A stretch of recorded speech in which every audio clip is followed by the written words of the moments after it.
There's no turning back. Here we go, everybody. They're here.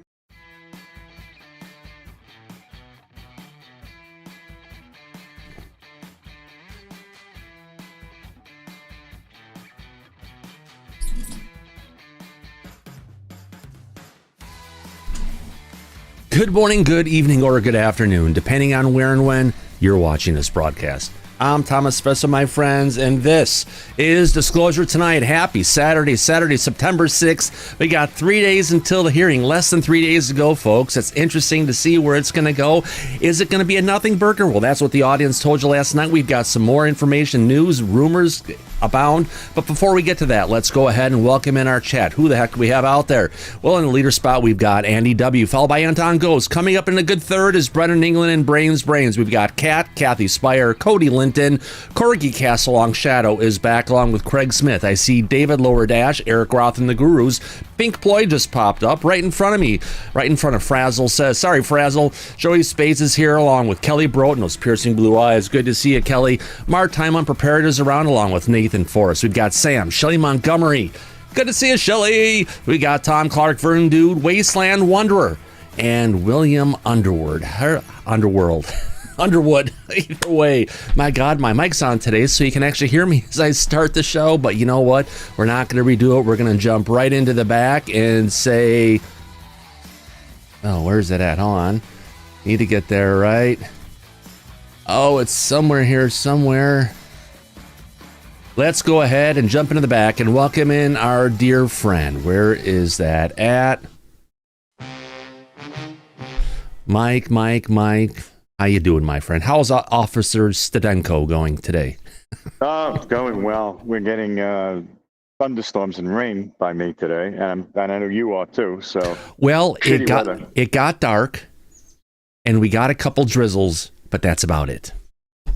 Oh, you got lucky. Yeah, well, the rest of the country is cooling down. We are warming up, apparently. Very interesting. Oh yeah, not bad. And I wanted to let you know that our friend from the Massachusetts MUFON, Jim Arrach, is in the back with us tonight. Nice. So we're going to have an interesting conversation. Yeah, welcome to the show, Jim. Thanks for joining. Yeah. Yes, he's got the mute button on. That's okay. We'll get that together. We'll get to it. Yeah. We have stuff to cover. In other news, we've got some. Welcome, James. Appreciate it. Yeah. Thanks so much. Never done Google Meet, but and MS in electrical engineering, and I can't figure out Google Meet. All right.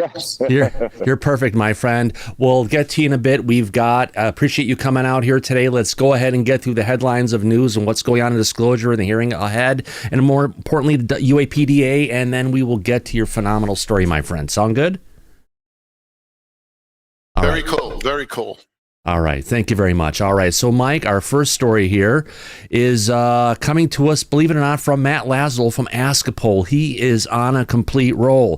So far, there has been no pushback on Schumer's UAPDA and the National Defense Authorization Act negotiations going on. And this is a statement coming from the HASC chair. So, Mike, we've talked about the UAPDA many times, but it certainly sounds like there's nothing holding it back this time. What are your thoughts?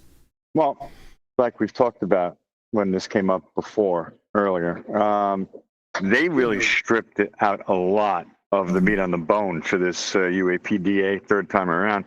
So I have a feeling because it's a much lighter version, it'll probably be easier for them to swallow. Yeah. But then again, it's not up for a vote yet, so we'll see how that goes. Yeah, now they didn't kill eminent domain, so that was the big clicker last time, but that was coming back from good old Mike Turner in the House, who didn't want to let his friends in the defense industry down on that. Right. Yeah, we broke that story. So yeah, it's an oldie but a goodie. Oh, so yeah. We'll see this time around how it's going to turn out. I don't know. We'll see. Yeah. Interesting. Yeah. Oh, yeah. I agree. You say it, my friend. Absolutely. Yeah. So let's get into this. Let me go ahead and bring up the video here for the two of us. We've got, again, coming to us from Matt Laszlo over at Askapol. We've got a short interview we're going to go ahead and cover, but it's monumental because we haven't heard a lot about the NDAA lately with the hearing that's coming our way. So let's get to it. Here we go. I think we're going to have to start about 32 seconds in. How are you? Good, how are you? Living the dream. It's a bad dream, but you live it. Fair. Nightmare, some say. Have you seen, do you know what's up with Senate Leader Schumer's UAPDA in the NDAA? I haven't heard anything about it. No?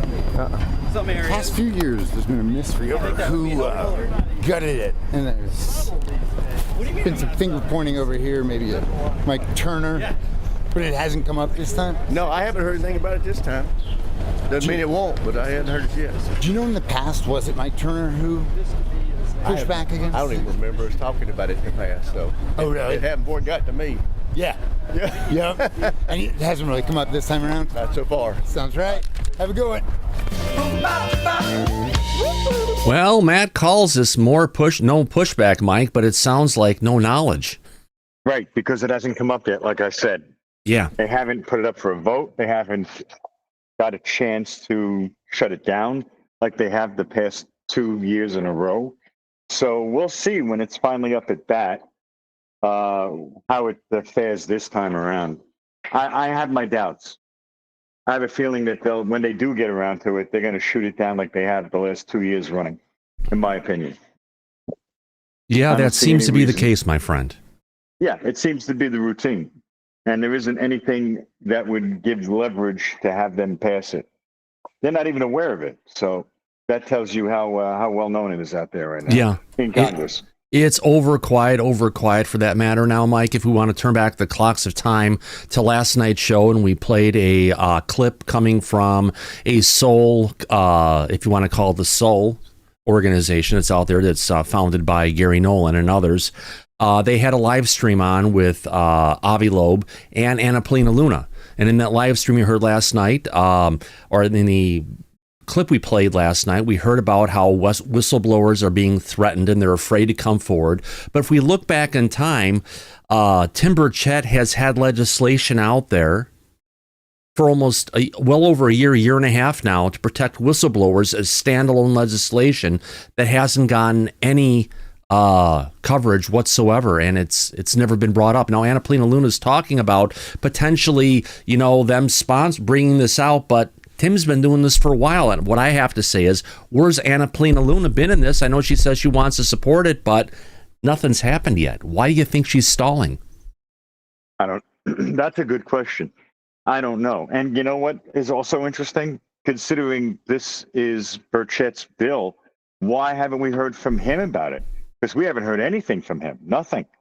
Zero. Well, not about this, not about anything else. It was covered initially when he brought it out. This is probably about 4 or 5 months ago at least. He brought it out. It brought it out. There was some coverage on it. And then everything fell flat. Heck, we even covered it. Yes, I remember. Yeah, it doesn't really make a lot of sense. They should be talking about this if they're serious about it. She mentioned it at the Seoul meeting. Yeah, right. She was talking about it. Yeah. All right, so let's get to the first clip about this from the Seoul conference, where we got Paulina Luna talking about whistleblowers being afraid to come forward, and more importantly, hearing about David Grusch, what he was getting. They had to bring in the police or something because he's being harassed again. Yes, law enforcement is involved in an active case with him. Right. I'm surprised after nearly 3 years now why anybody would be bothering him. He said everything he had to say. It's all out there. There'd be no reason at this point in time for them to target him and his family again. I don't see it. Yeah. But let's play the clip and see what she says. Let's get to it, my friend. Yeah, I just got the chat advancing and we got blasted. All right. Thanks, chat. We appreciate that. So let's get to this clip, Mike. Here we go. We had tried to get another hearing with the task force before this one, and every single witness we had reached out to said that they didn't want to testify because they were scared for their life. And these were not people that you see in the media. These were not, podcasters or anyone who's made a career talking about it. These were legitimate, former military and/or military contractors, and they were literally afraid of being killed. And then you had David Grusch tell us directly that he was actually,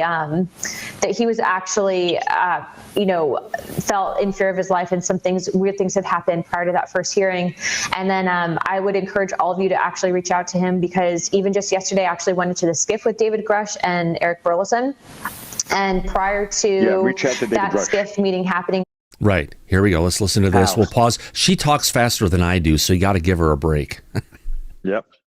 Here we go. There was something really bizarre that took place with David Grusch, and it's being handled at the law enforcement level. But, you know, things like that happening are not normal. So something happened where law enforcement had to be called in. And this is before their meeting with Grusch in the skiff. Right. Now, that's another thing, too, that we played last night that we really didn't talk about that much. How the hell did he get into a skiff without having his full clearances restored? Well, he can Specifically talk the about FBI. certain things in this skiff, Mike, but he can't talk about everything. Well, the stuff that he could cover under the TS clearance is more or less stuff he could talk about publicly. The Right. NCI is where the real meat on the bone is for Congress to do something with, if they plan on doing anything with it. So, yeah, it's kind of a misnomer by her saying, oh, he's in the skiff now. Yeah, yes and no.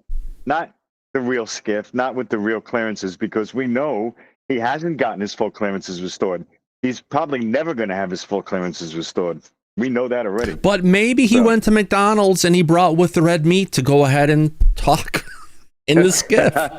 You know, that's supposedly what came down from Grusch through the leads of the UAP Disclosure Fund, coming down Ivan Hanel, who was Lou's attorney, and it was them pressuring Ivan for Lou to come in and bring the red meat and break national security, when honestly, if it's Grusch pushing Lou to break national security, it's something that actually Grusch could do on his own.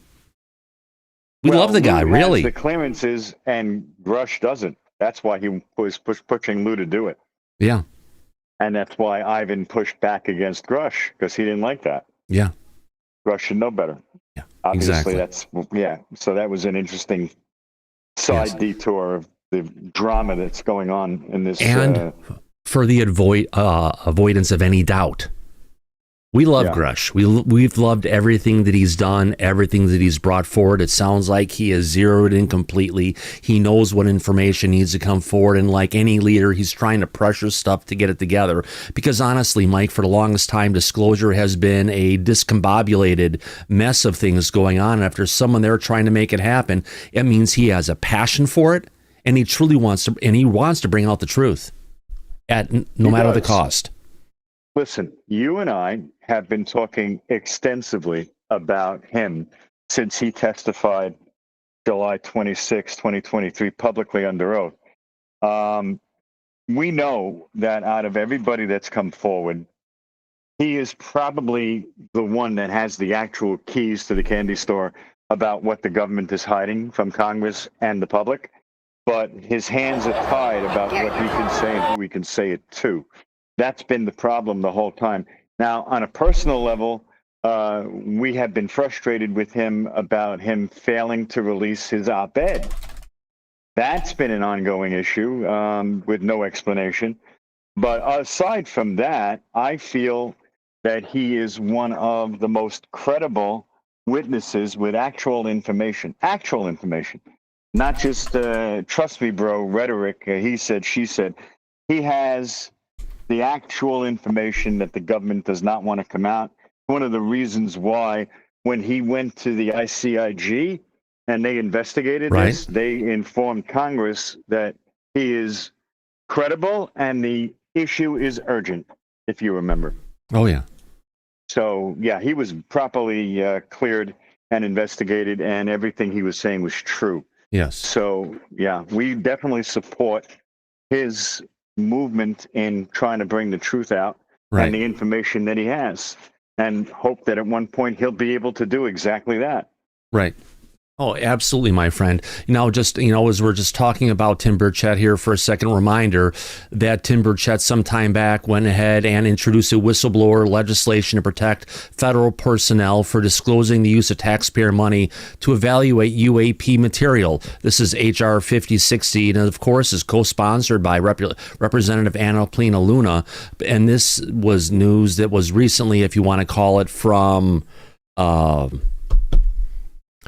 that Annapolina brought out. But again, this is the same legislation that Tim brought out over a year ago, and nobody covered. Nobody there was no one in Congress co-sponsored with him to try and bring this into law. So hopefully this can go ahead and get out there. Well, I know Anna Paulina Luna and Tim is working on legislation to prevent insider trading in Congress, which I completely agree with. This is very important for disclosure.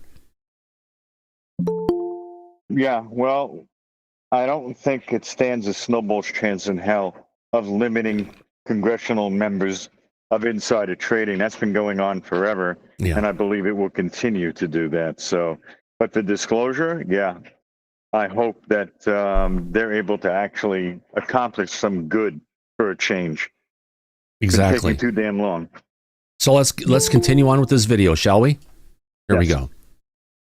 Being that David Grusch is currently Eric Burleson's congressional staffer. And so you're seeing a lot of stuff now flush out. And what I can tell you is we are trying to actively push to release the information that we've seen to the American people.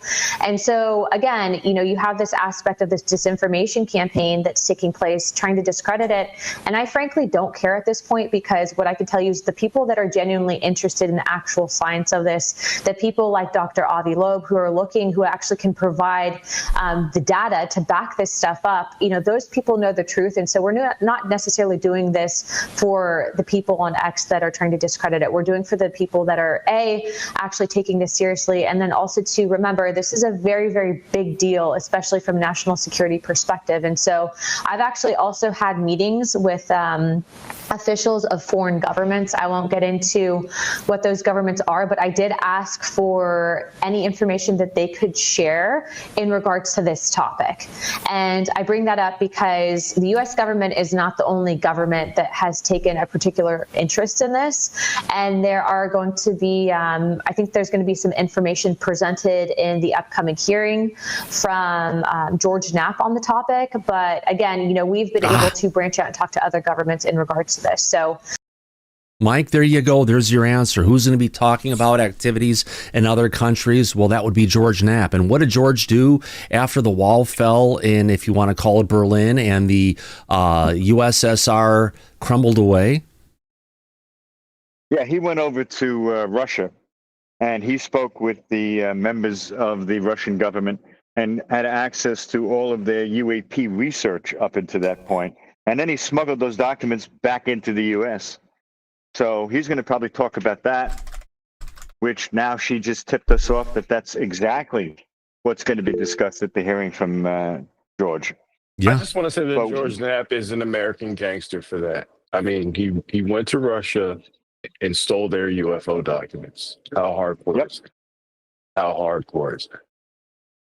But he's not the only one. Right after the wall fell in Berlin, literally, Michael Hesseman, who is a ufologist who's been researching this probably going back more than 20 years, also raced across the borders to get interviews with fighter pilots, to get government documents and bring them back. Granted, it wasn't to the United States, but it came back to Germany. So there have been people from around the world who recognized it was going to be a treasure trove of information for ufology. Exactly. So we know he's going to be discussing that at the hearing specifically. Yeah. If we can, Gene Sticko, you have your hand up, my friend. Yeah, I just wanted to add, I saw that this morning, and, I think I've talked with many of you about my challenges and trying to connect with George and over the years and just say, hey, here's what I had. How's it compared to what you have? And, never got any reply, but I find it very curious now all of a sudden, and knowing that the papers I had were, in Grusch's hands back in August. Just somewhat curious now, after 30 years, he's ready to talk about them. Oh gosh, yes, absolutely. I'm trying to find the clip here, Mike, really quick, to bring it up. There was one of the videos we played last night was really interesting. If I can look, regrets is small. I'm not saying a little. No, witnesses out there. Give me a second. I don't know if you know it or not, Gene, thank you, my friend. Jim from MUFON has joined us in the back today. Yeah, he did. I was just trying to find a video that. Earlier. Yeah. Yep. This should be an interesting conversation. Oh, it's going to be an interesting conversation. Just looking back to our things that we're going to go ahead and cover today, Mike, we've got for our friends in Europe, it's that time of the night potentially as it gets dark tonight to go outside and look north. Why?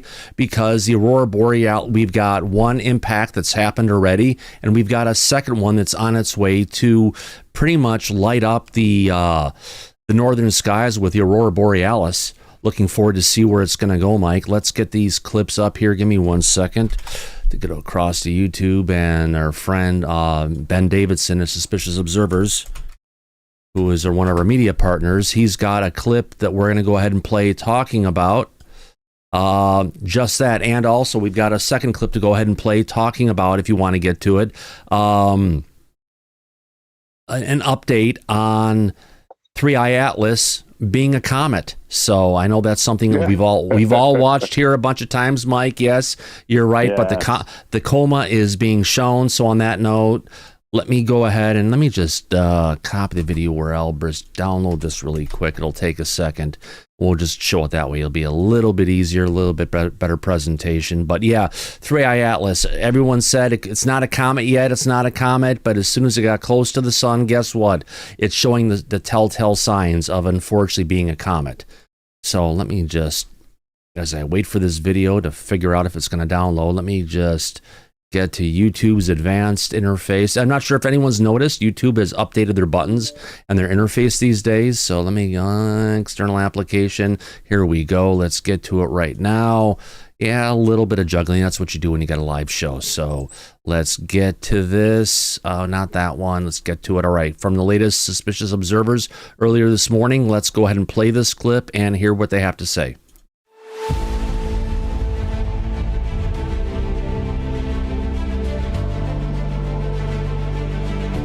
Good morning, folks. Welcome, observers. Today we've got another space weather event to dive into. Could have double impact coming here on deck. We'll also quickly check in on Major Hurricane Kiko and see the discovery of something I really can't believe they're just discovering now. But we're starting, as always, with the last 24 hours on our star. Things were pretty quiet.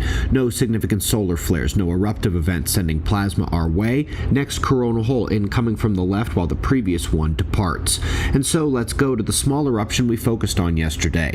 The small and potent pop near center disk did eject plasma, and while we did show the faint CME signature on coronagraphs in the morning show, now the NASA Endless Spiral shows a fairly significant CME heading right towards the Earth, set to arrive tomorrow. NOAA has not weighed in on this event. The interesting thing is we are also waiting for the impact from the coronal hole stream of the now departing opening. That is due today, and so if geomagnetic unrest lasts until CME impact tomorrow, it could be a 1-2 punch. Probably still not scary, but it could surge the condition to much higher levels than it otherwise would have. Just really quick, Mike, what they're talking about with the 1-2 punch is what happens is you get the first event that comes and hits the atmosphere. It charges everything up around the planet, and when the second one comes and hits us, you get a much greater effect because the atmosphere has already been charged, and it gives a light show that is much more, if you want to, a lot stronger than it would be on its own. Right. That's a hell of a thing that is coming up. Oh, yeah. Can't wait. You know, again, by the way it's looking and by the current graph and what we've been seeing out there across Twitter and from the stats that are happening, the first one's about to hit. And then we could be charged up for later tonight across the United States. If you don't have cloud cover or smoke cover, like here in the Pacific Northwest, you have something that you'll be able to see. Let's continue on. Here we go. Also, that next coronal hole incoming looks beastly as well. Eyes open on all of this. Folks, this is the enhanced infrared storm-centered look at Major Hurricane Kiko in the Pacific. It is a beast and it is looking like it will just skim past Hawaii. That is close enough, however, that close monitoring is vital for those on the island state. Lastly, on the science front, they discovered a preposterously massive molecular cloud near the galactic center and in one of the dusty lanes feeding the galactic core. Some of the most studied things near the center of the Milky Way, by the way, and so when you can't see stuff like this until now, and when the top infrared astronomers say we may be missing up to half the dust in the universe, you kind of start to wonder if they really know as much about space as they say they do. You don't. Quick note for everyone who backed the Kickstarter project for the documentary film. Your survey survey is in your email. 1/3 of you responded on the first day. That's pretty good. He's going to be doing a movie on that and everything. Let's continue on. So, all right, we got one more clip coming from Dr. Ben Davidson over at Suspicious Observers on YouTube. This one gets into 3i Atlas. I know we promised an update last night, but you know what? Coming from our top space scientist, Ben Davidson, let's see what he has to say. Here we go.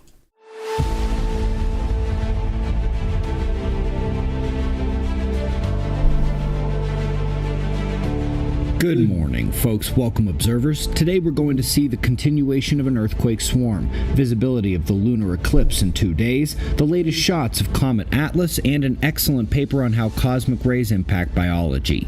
We're starting, as always, with the last 24 hours on our star, where things weren't quiet, but not highly active either. Most of the low-level M-class flaring happened at the north near center longitudes, several flashes and pops from that region there. One of the pops looked like it may have sputtered out a small CME, and coronagraphs show faint plasma signatures, but they are sparse, so they won't be of any meaningful impact. We are still monitoring these sunspots. Even without them having major size or magnetic complexity, they are still morphing, so that calm could change. Not much incoming at the limb at this point. But we already do have the next space weather item on deck. Either later today or tomorrow, the solar wind from this coronal hole should arrive, reigniting minor solar storm conditions. And over on the left side near the limb, by the way, we can see a slightly darker area, and that is the next corona hole. That's incoming now. Folks, the Nevada earthquake swarm continues. While it's still at relatively low magnitude, this is such a strange location. Watching it again today, hoping these are just long-lasting aftershock sequences. Folks, we've got a lunar eclipse in 2 days, but 95% of my viewers are not going to be able to see it. Zero visibility for the Americas here. But September 7th, if you live somewhere else, try to get out and see the total lunar eclipse. Folks, we have new shots of Comet I3 Atlas. These come from Gemini, and they show a very comet-looking object. If it's not a comet, it already thinks it's Halloween and has its comet costume on. Also, folks, as you can clearly see, the tail is opposite its motion. No clue why the internet is saying otherwise, but the tail is in fact behind it. And today's top story. It's looking very long-term at the cosmic ray modulation by the galactic magnetic field as the sun goes up and down in the galaxy. Now, while this takes millions of years for just one transition and hundreds of millions for the full cycle, the same galactic magnetic field and space energy impact works as we cut through the galactic current sheet in the middle of the Milky Way disk, where we are now. These fluctuations in cosmic energy have repeatedly been shown to be the trigger for new species formation, while also creating dramatically harsh conditions that take out other species. This is what's happening to Earth in just a few short century span right now as we take impact from the galactic current sheet once again. We are enduring the galactic magnetic reversal. Quick note for everyone who backed the Kickstarter. There you go, Mike. You know, he does have if you want to call it a backer survey, and Dr. Ben Davidson's getting ready to do a Kickstarter to go ahead and do a movie on the Earth disaster cycle. He's got a lot of people who are funding him, and Mike, we wish him the best of luck, because you know what? Support will do. He's trying hard to bring out the word on what's going on around the world. Well, you've mentioned it before that we're actually past the deadline for the next disaster cycle for the Earth. Oh, yeah. So, yeah, this is good timing for him to You put get that something out. every 6,000 years, but every 12,000 years you get a surprise, and we are at the surprise level, and then we haven't gotten the surprise yet, so we can't wait to see what's going to go on with that. Yeah, and we'll cover it when he actually gets that project together. It'll Talking be fun. about surprises and surprise guests, Mike, you've brought a friend along from MUFON that has some interesting news. I'll take this to you, my friend. Go ahead. Yeah, actually, the discussion that I was having with Jim before the show, it sounds a lot like some of the work that Gene's father-in-law was doing over in the old Soviet Union, Russia, from what I remember, some of those documents. But Jim, we could certainly get into it. We were discussing about the plasma in space. Yeah. Before we get there, Jim, if you could go ahead and just introduce yourself and what you've been doing at MUFON and your credentials, that'd be great for our audience to understand just the caliber of the guest we have here today. Go ahead, James. Very cool. Yeah, thanks so much for having me, guys. Appreciate it. So my name's Jim Arrach, and I'm with MUFON Massachusetts chapter, a field investigator. I have an MS in electrical engineering, and I host MUFON Mass's show, Mass Hysteria. And then last but not least, if you want to follow us to see what we're up to, on YouTube, it's all one word, American Road Warrior, or on Instagram, it's MUFON_MA for Mass. So the field investigator, Tom and Mike, look at all sorts of different cases, anything from plasmoids and orbs, all the way to things like allegations or personal accounts of abductions or some sort of contact, and everything in between. There's a lot of really interesting cases, really are. And the good news is we have the paradigm shift with the disclosure effort on Capitol Hill. So hopefully we continue to progress on that, and it's not a nothing burger.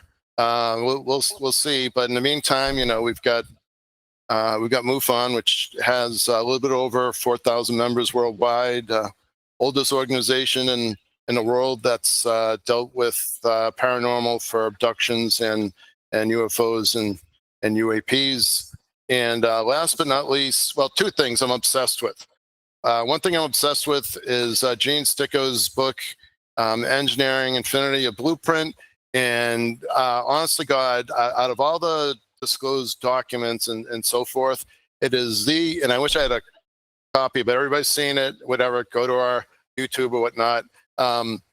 It's the only fully disclosed engineering and science journal and papers I've ever seen about how these things operate. And quite honestly, I'm still on the fence. I'm leaning towards it was an actual craft that was reverse engineered, but even if it wasn't, it's definitely a science and engineering journal of how this thing operates based on the Soviet scientists observing it.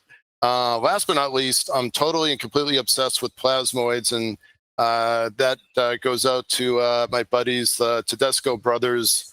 They're going to be at our MUFON Mass Symposium on October 5 via Zoom.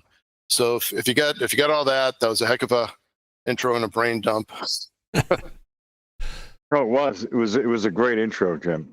I have a quick question for you. Since you mentioned that you investigated cases on behalf of MUFON, what are the numbers like for abduction cases, like over the past year or so? Do you know offhand? I can't say in the past year, but I can tell you in the last 180 days. And Eric, the state director, please don't decapitate me. I'm not giving anything off of the database other than just a quick stat, which is in the past 180 days, the cases that were assigned to me for abductions, I want to say were maybe 35 to 40%. Yeah, so which is a number. lot. Yeah, it is. Yeah. Is there a trend going up on this? Really quick, if I can jump in, Mike, is there a trend going up on this, or is this something that's been consistent in your watching these stats? For me, I honestly don't know, because I didn't. I'm obsessed with things like plasmoids or Gene's book, and I got the memory of a fruit fly. But I could tell you from my standpoint, they've always been there, and there are other experts. God forgive me for forgetting her name, but the outstanding journalist that broke that story with Elizondo back in the day, several years ago. I think that was with the Times, but anyways, about the whole thing with Go Fast and Gimbal. Yep. I believe, apologize if I'm misquoting, but I believe she said that more recently it seems to be a trend and an emergence in an increase, at least in reported abductions. Now, whether or not that has to do with the disclosure effort on Capitol Hill and people kind of coming out of the closet, or it's all been there, I don't know. But as you guys remember, I mean, abduction cases are cited to go back to like even the 50s. Yeah. Yeah. Absolutely, That's Mike. true. You know, the reason I asked Jim was because Thomas and I have talked on the show repeatedly that in regards to actual abduction cases, it seems to have been quiet for a very long time Right. of reported official abductions. Right. So that's why I wanted to know if MUFON was dealing with it. Oh, completely and totally, Mike. Like, I mean, I just handled 2 of those, and then I passed that over to the state director. Yeah, it's now we did get one hoax, which I'm surprised that made it through the database, but I'll spare the details. But at least the guy had a sense of humor. But the rest of them, you know, say the nearly 35 to 40%, they're totally legit. Sometimes they're repeated experiences. I can't get into too much details because of the anonymity, but sometimes it seems that experiencers report that it seems to be a repeated occurrence, and other times it's sort of a one-time thing where they remember it. There could be negative experiences, but from the cases that I've had, although it's not something I'd personally want to happen to me, I haven't had any assignments where they've been negative experiences. They've been more like interactions or things. There's one person that believes that they have an implant, which they may very well, but it's never been anything at least assigned to me where they've been violent or hostile. It's been either an observation or study type of related abduction. Interesting enough, Mike. Yeah. No, I appreciate that update, Jim.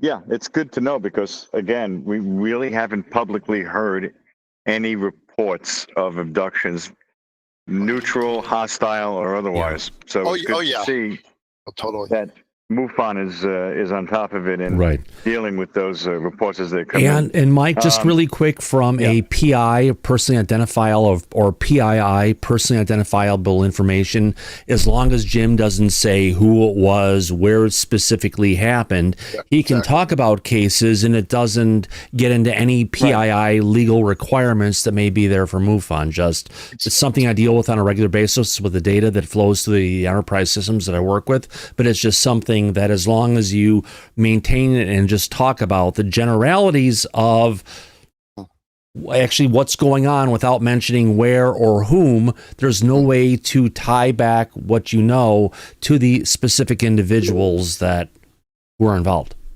Exactly. And it sounds kind of, I'm a firm believer that, these things exist. It's a question of what they are. There are a lot of, there's a humongous amount, I don't know percentage wise, but there's a humongous amount of orb reports, by the way, guys. And these orbs of all different colors and locations are both personal experiences and also those are reported by airline pilots. And Mike and I were talking a little about that. Maybe whenever you want to talk about what those might be. Yeah. We can get into that. Before we do, though, our friend from the UK, Andy, you have a question? Go ahead, mate. Yeah. Thanks, Mike. Hi, Jim. Yes, I'm in the UK, and you've hit our UK and Europe being shows basically today on the Saturday. I find it really interesting. So forgive me because I've got a memory of a fruit fly. What part of the US are you in as well? Yeah, so you cover? Yeah, so I am a field investigator assigned cases by the Massachusetts MUFON State Director Eric Hartwig, and I also he gave me the pleasure of performing the media outreach. So I take care of all of our social media. So there's MUFON Massachusetts on Facebook, for example, or whatever. And so it's good because we all agree that although MUFON does a good job, it's a large organization. So sometimes it falls on a state level for us to just reach out, whether they're a previous experience or a witness, or just folks in the community. Because to be honest with you guys, I see everything going on YouTube or websites, whatever, and I'm scratching my head and I'm emailing people and whatever. I'm like, how do I get involved? I want to get in. And I'm like, why don't I stop asking people? Why don't I just do it? So I do a Google one day, right? And I go involvement with UFO, reports or something. And MUFON pops up. I'm like, oh yeah, I heard of those guys. But so I think we could do a better job of publicizing. That's what we're there for. Even though we're the largest and oldest organization, there are other organizations out there. There's a new one with Lieutenant Ryan. I've been, occasional chats with him, Lieutenant Ryan Graves. And there's the, I think it's the National UFO Reporting Center. So Eric, again, don't decapitate me for mentioning those. We're all one big happy community, and that's you can cut me off anytime you want, Tom, because I'm a yenta, as my people would say. Can I just follow? Go ahead, Andy. Jim? Because I find it really interesting. You're covering one specific area for US, and the potential figures you've given us.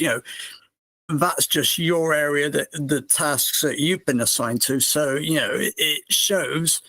If this is not just happening at this amount in your specified area for cases you've been given, how worldwide this potentially could be, how many people generally could be getting affected by this situation. And also I just very quickly wanted to ask, and I don't want any, I'm not interested in the actual information, but do you find fluctuations in the in the periods where there are abduction,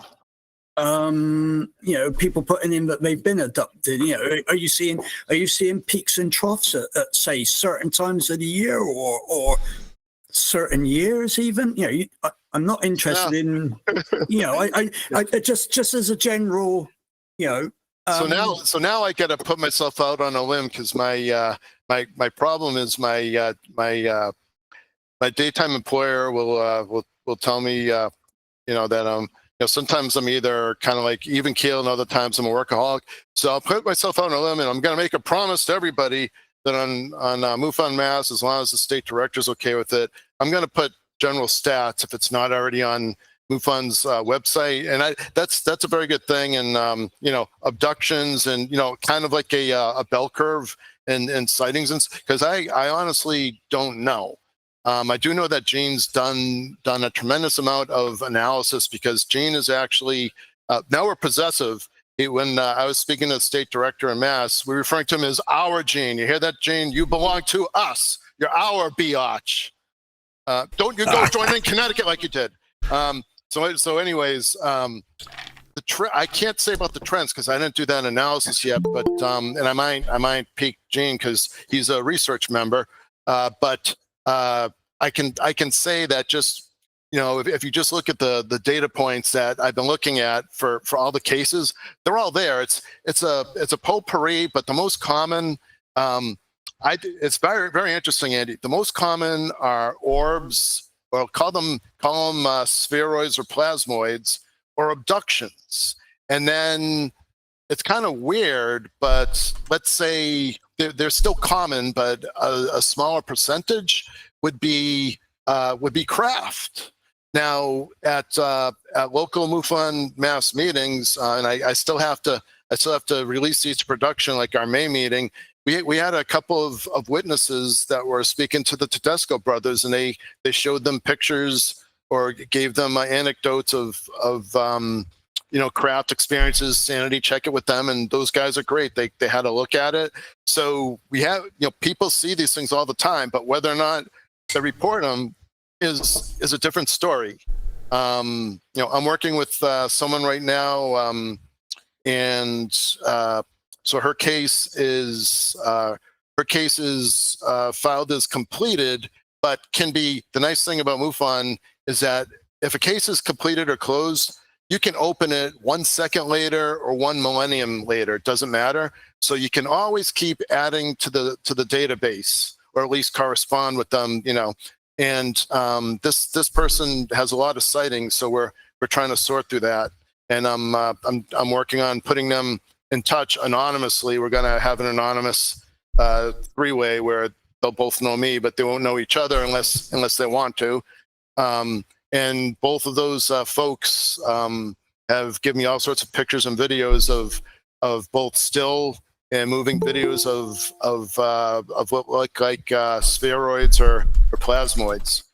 And as far as a trend, I couldn't say the trend, but they're all in there. But it just seems, from a report standpoint, Andy, for whatever reason, people don't report craft as much and as they used to. Maybe like 1/4 of all reports, more or less, at least that get assigned to me, are craft. And I'd say, related to that, there's just excuse the language, guys, there's so much fucking crap in the skies at night. Like if you do a YouTube search for satellites in the sky, astronomers will say, geez, they're having a hard time now because you've got satellites going everywhere, and you also have space debris. And so people wonder, well, is it a craft? Is it a copter? Is it a drone? Is it a satellite? Is it space garbage? So it's not as easy as it used to be. So I apologize. It was a very open-ended answer, but I could at least post the stats when I have them. That's great Jim. points, Thanks. my friend. Really quick, if we could. Andy, go ahead, and Mike has his hand up. Andy, what say you? No, I'm done. I just wanted to say thanks, Jim. Yeah. Sure, Interesting. absolutely, sure. Mike Sokoloff, your hand's up. Yeah, does MUFON have any stats on how many or what percentage of the population has been abducted? So now I'm going to have that stat. But it's a weird thing, because we will get reports where someone will say something jogged their memory, or lately something doesn't feel right, and they'll have a dream, or how sometimes all of a sudden, Michael, something you say deja vu, I've seen this before, then you remember something that happened, and you're like, oh yeah, we get a good amount of reports. I don't know the stats, but I've got those assignments too, where people say, I remember 3 years ago on such and such a date, and that just occurred to me now.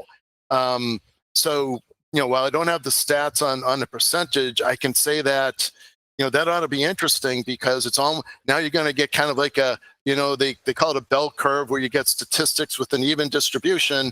Now that thing's going to be sloshed a little bit one direction or the other, because people actually remember things, later in time. And for different reasons. I mean, I'm sure I'd be quite traumatized or bewildered if I was abducted. As someone who's gone through that as a child, the memories get locked away. And it's something, James, as you go through this part of your life, whatever, as time goes on, you do. If you could mute yourself, Alice, we're getting some feedback through your mic. Thank you. When this is going on, James, you get the memories back as little fragments of time and space that kind of happens along the way. And sometimes they're not in the exact order of what happened, but over a period of time, you kind of get your memories back and you realize what the heck is going on. Does that make sense? Oh yeah, totally. It's very, it totally makes complete sense to me. And which is why, some people, everybody to each their own. And another thing I might add is MUFON rules and regulations, you're not supposed to get personally attached to witnesses with the case, but as a human being, how can you not? I mean, you almost become friendly, although you gotta maintain those boundaries. And the main reason is people want to know. They're just trying to make sense out of it. What the hell is it? Personally, I've never experienced that. I've had my own supernatural, but I've never seen. I may have seen one that my brother found way back in Malden, Mass, when I was like about 8 or 9 years old. But other than that, I've never seen any craft other than in Gene's book. But I've had one type of supernatural experience where I thought someone was watching over me, and then I've had several remote viewings, which that could be a whole different show. Oh, but gotcha. yeah. Oh, I'm sure. Corporal Abe, you have your hand up. Do you have a question for Jim? Yeah, I do, Mike. Hey, Jim, thanks for coming to the show. You kind of just answered a little bit of the question I was going to ask. Like, do you have anything as of late in current events that is going to like shock the world, or that you guys can provide, or that you personally have that's going to like come out? What's the MUFON? I'm a fan of MUFON. I appreciate the work that you guys are trying to do for Disclosure. I just I'm wondering, like, what's the timeline of events? Can we expect anything that's going to come from MUFON as of late, or are we just investigating in MUFON? Very cool. Excellent question, Corporal Abe. So there's a few things. One thing, the MUFON Mass Symposium, October 5, it's going to be on all our social media, or at least links to it. We're going to have all sorts of guests. One of them, of course, being the Honorable retired Staff Sergeant Gene Sticco, also former intelligence operative. And in my assessment, it's the world's first fully disclosed UFO documents. He had a press conference, and I had the honor of joining him back in June. The other thing is we have a good lineup, and we're going to ask basically the latest and greatest questions of the Tedesco brothers and of the wonderful Dr. Avi Loeb of Harvard. So basically we're going to have a lot more. I apologize for skipping over other people. We have a good lineup, but the main point of it is, I would call it a breakthrough, but let's say it's at least an attempted breakthrough.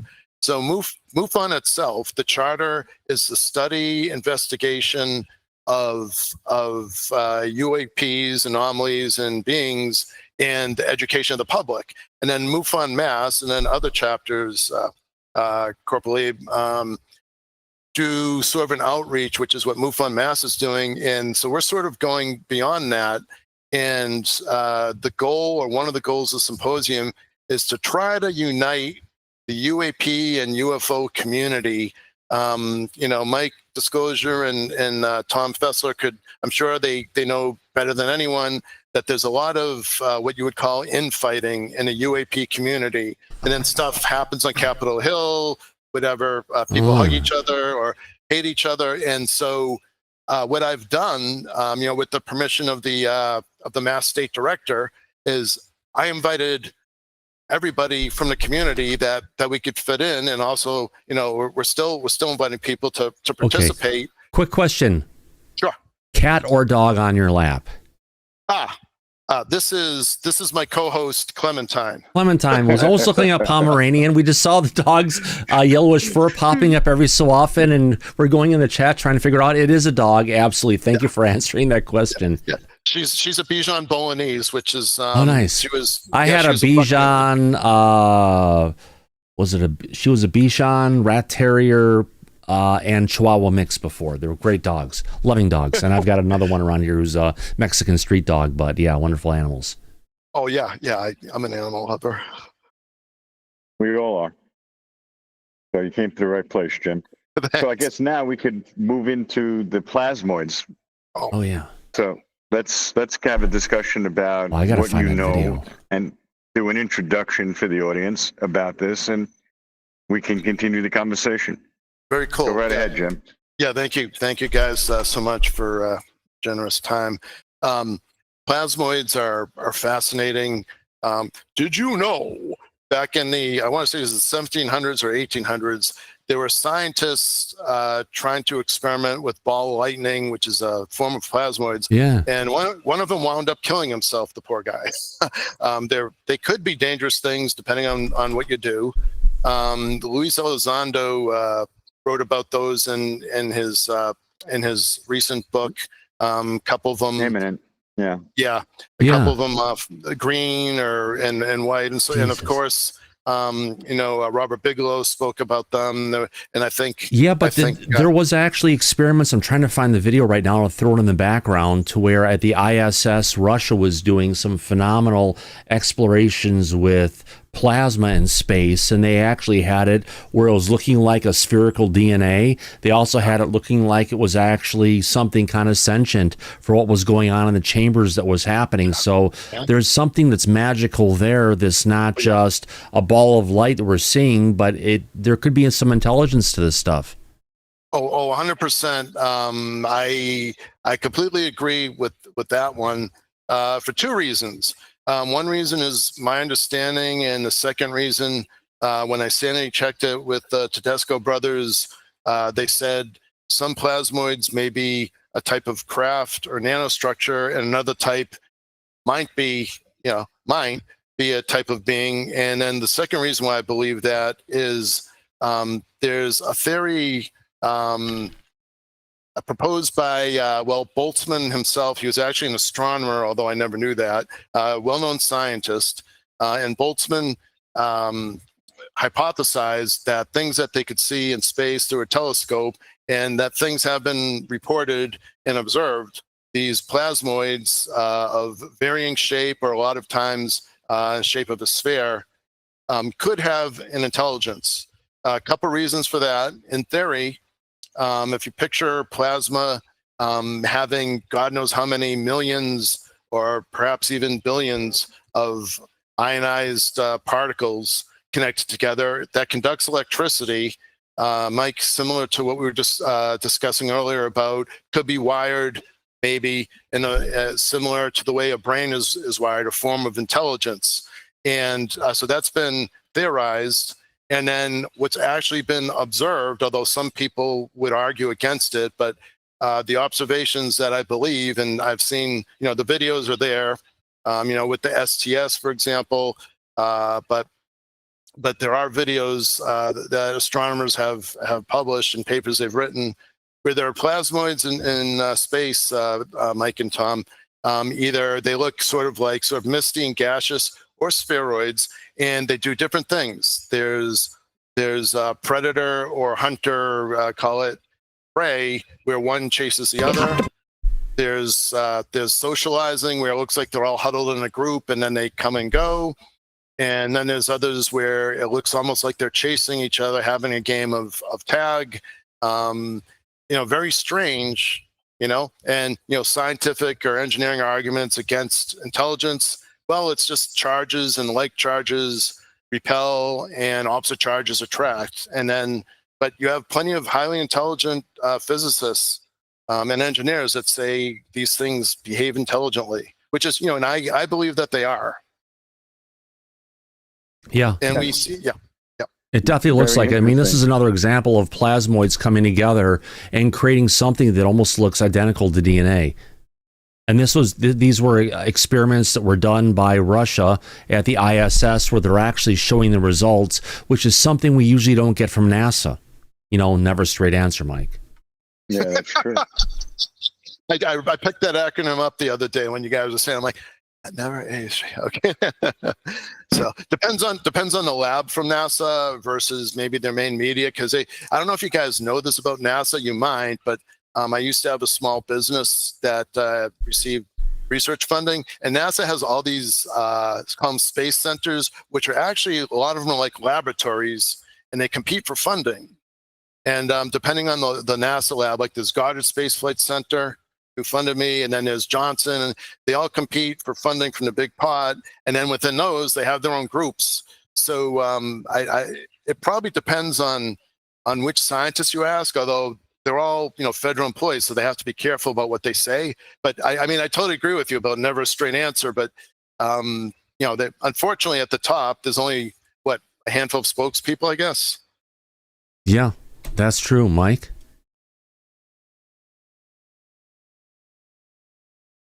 We lose Mike?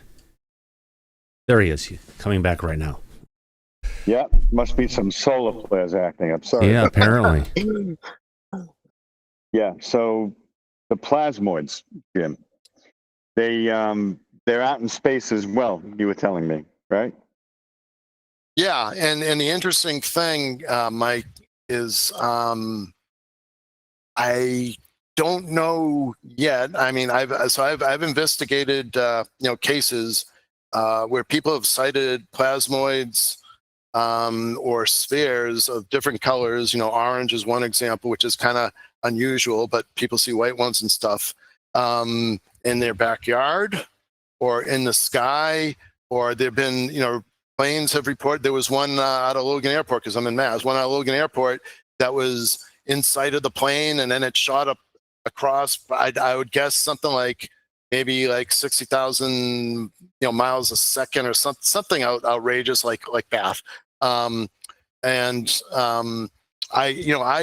couple of questions I wonder, Mike and Tom, is number one, are those the same plasmoids that are in outer space, which people refer to them as sometimes as Boltzmann brains? And then question number two, kind of a little bit offbeat, but makes me wonder, guys. Like you have shows like Ghost Hunters International, for example, whatever. Yeah. On occasion, they will show you videos where you'll see a plasma or a glowing orb floating across somewhere. And of course, I took the Salem, Mass ghost tour, because I'm up in Mass, and they will have plenty of pictures of what people took of orbs, glowing orbs appearing in different places. And I often wonder, if these paranormal things, these orbs, are one and the same as these UAPs. It's something we don't know. Now, going back to a tale I heard, not a tale, an experience that I heard from the head researcher and one of the co-founders of NARCAP, which is a if you want to call it, credentialed organization for doing research into avionics and pilots and such with UFOs. Ted Rowe at the time had gone, and he was doing observations from a, if you want to call it, a religious site within the within Maui, the main, or actually within Hawaii, the main island of Hawaii. And when he was watching from this particular location, he saw something that looked like a orange plasma sphere coming up out of the water right in front of where this religious site was, going up along a waterfall and then shooting out. But as he saw it coming up out of the water, he described seeing what looked like a saucer shape within the plasma sphere that actually shot across. I think you're muted right now, my friend. Yeah. No, I was just muting to make sure that I didn't talk when I was supposed to. But yeah.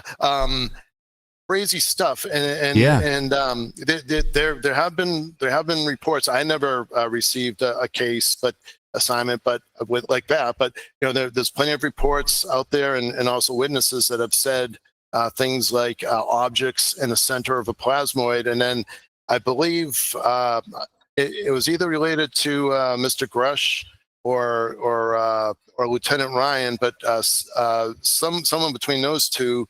Had either directly or indirectly received reports of objects flying by planes where they could swear, the pilot could swear that they saw some sort of cube or some sort of cylinder. That was the sphere within a cube one. But if you also look back to the Foo Fighters, that was in World War II, all the pilots saw was nothing inside the craft. They just saw balls of light, and those balls of light, we may want to call them a weather phenomenon or something to deal with geomagnetic things happening on the planet. But there's a high probability that what we're looking at is just another form of life, but we're not just adept enough to recognize it. And I think that's where you're going. Yeah. That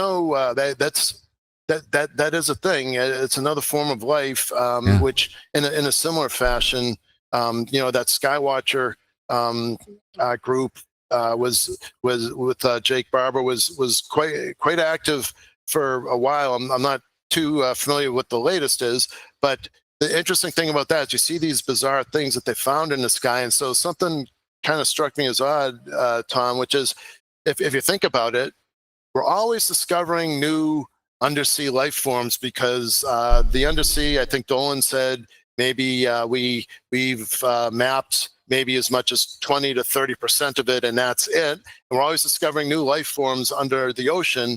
So maybe it's possible that some of these things that the Skywatchers uncovered are new life forms that we're not aware of that are in the sky. I mean, who's to say that's not true? Well, I mean, if you look at all the advances that have come from the Navy, you have the patents for the UFO patents that came from Salvatore Pais back in the day when he was actually working for the Navy. Who headed up the initial UAP task force? It was the Navy. So the Navy has had a long presence with dealing with UFOs over battle groups, over nuclear battle groups, etc., in different parts of the world. It's not just isolated to our West Coast or East Coast. It's truly global, because don't forget, the Navy also has a huge air force that goes along with them on their carrier groups, that, and those planes and their radar planes do, you know, encounter a lot of things. So is there something underneath the ocean? I would personally say yes, 1,000%, because the Navy has seen it for many times, things coming out of the water, going back into the water, even going back as far back as we can say as Columbus passing over from Europe to the United States. He reported seeing objects in the sky going into the water and seeing lights underwater. Yeah. Yeah, a few things about that. One, several experts, Gene being one of them, Luis Elizondo being another, have said that good possibility is that they are using that to collect deuterium as a fuel.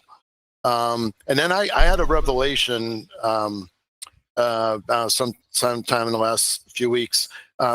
Did you guys know that when we take radioactive waste, we bury it underground within cement and surrounded by water? Not always, but off of the west coast of France and different parts. This may be the story you're talking about. They dumped us something like 20,000 or 200,000 different, some barrels by themselves, some barrels surrounded in concrete with nuclear waste, because in the 60s and 70s they figured that was the safe, if you want to call it, place to do it. And when they've put down cameras, they've seen giant sea anemones and other things that have been attached to these these containers, but they're starting to leak, aren't they? It's disgusting. Yeah. But you know what's interesting though, Tom, Catalan Island is that if you think about it, you know how during evolution, call it survival of the fittest. Yeah. And so things coexist. Wouldn't it be kind of funny and ironic if the reason that, or one of the reasons why these craft are often underwater and emerge and then they take off is because they know that human beings are sensitive to radiation. These things give off radiation. Or they're going so deep in a place that the stupid humans who like to throw nuclear material at each other can never get to. So if you go deep, if you go under the water, that's step one.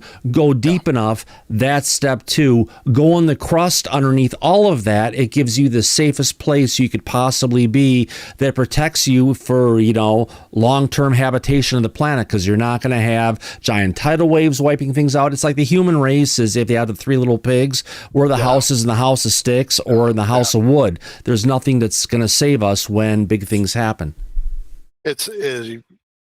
Unfortunately, what you said, Tom, jives with that whole thing about a big hypothesis is that call them superior beings or whatever you want to call them, aren't happy with the way the archaic or say not as educated human race is behaving, and they're like, okay, yeah, like you said, let's just go as deep as we can away from all that.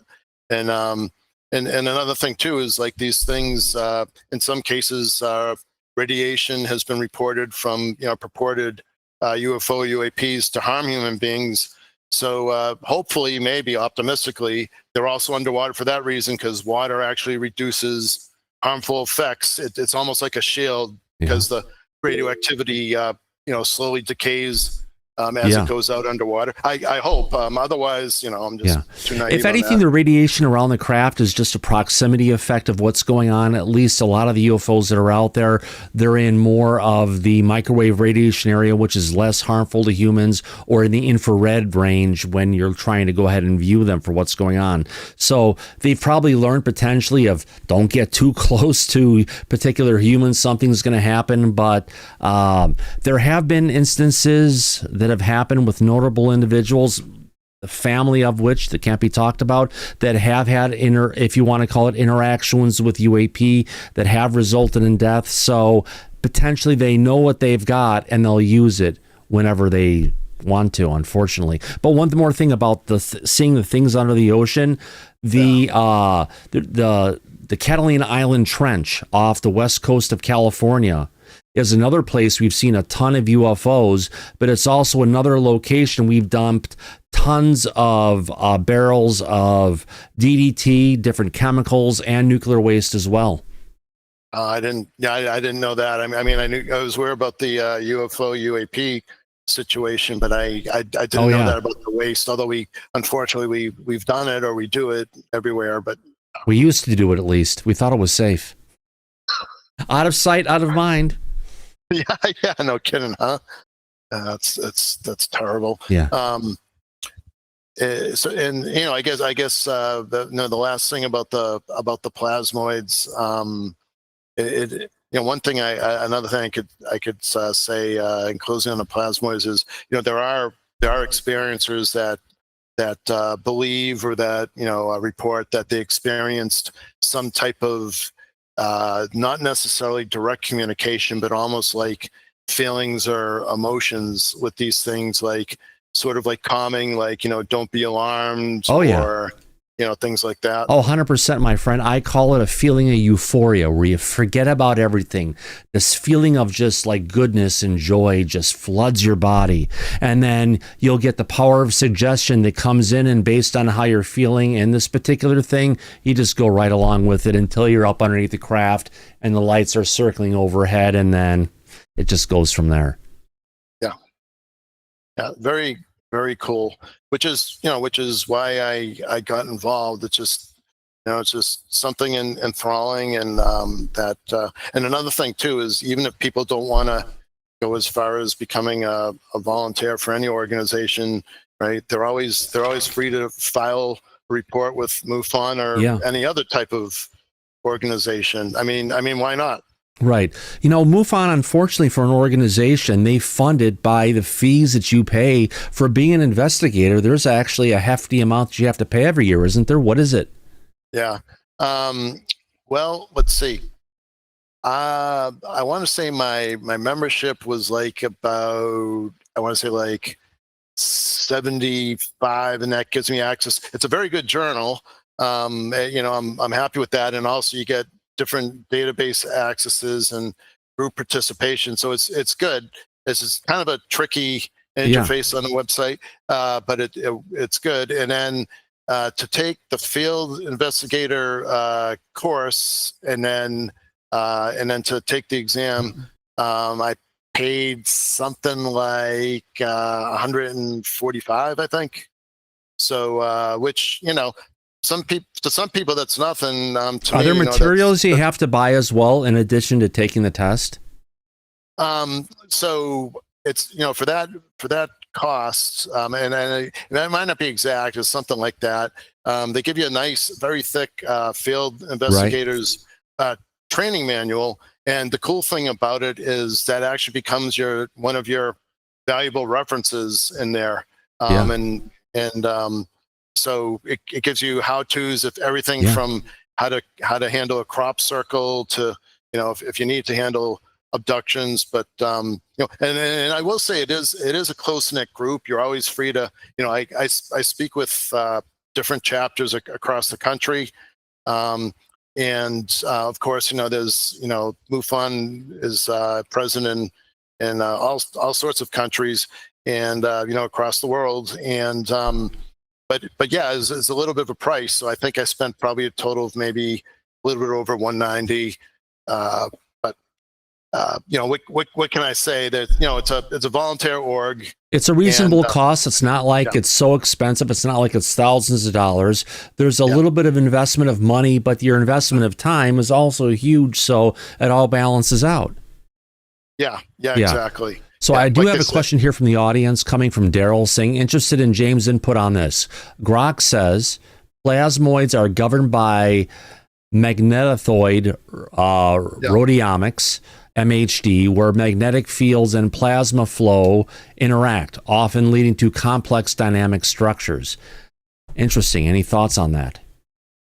Yeah, that's the good news is I know the terminology. I'm familiar with both. And I worked at the Plasma and Pulse Power Lab at Texas Tech when I was getting my master's. Oh, nice. The bad news is I've only looked at magnetohydrodynamics from the perspective of Thomas Townsend Brown. Did some research into anti-gravity and UFOs, UAPs with electric fields. So I'm familiar with that perspective. So I could take an educated guess, but absolutely, plasmas themselves, they give off electromagnetic fields, and some people call it electromagnetic radiation. That's another form of, you could call it radio waves or whatnot, and they consist of charged particles. So when you have positive and negative particles and there's a potential difference between them, then you've got voltage potential, you've got an electric field, and when you've got current flowing, electrical engineers and physicists call that the right-hand rule. So if you have current flowing, say, inwards to the TV screen this way, then magnetic field is flowing perpendicular to it that way. And so from that perspective, absolutely, the magnetic fields are in there. I honestly couldn't say more than that, but I'm obsessed with and studying plasmoids, and I wish I could tell the viewer more about it. Well, considering your background in electrical engineering, my question to you, Jim, is do you feel that the plasmoids, which have, like you just said, magnetic radiation, because we know that the Earth's magnetic field is in flux, it's going through a polar change, is it possible that this could be impacting these plasmoids here on Earth? It's totally possible. Yeah.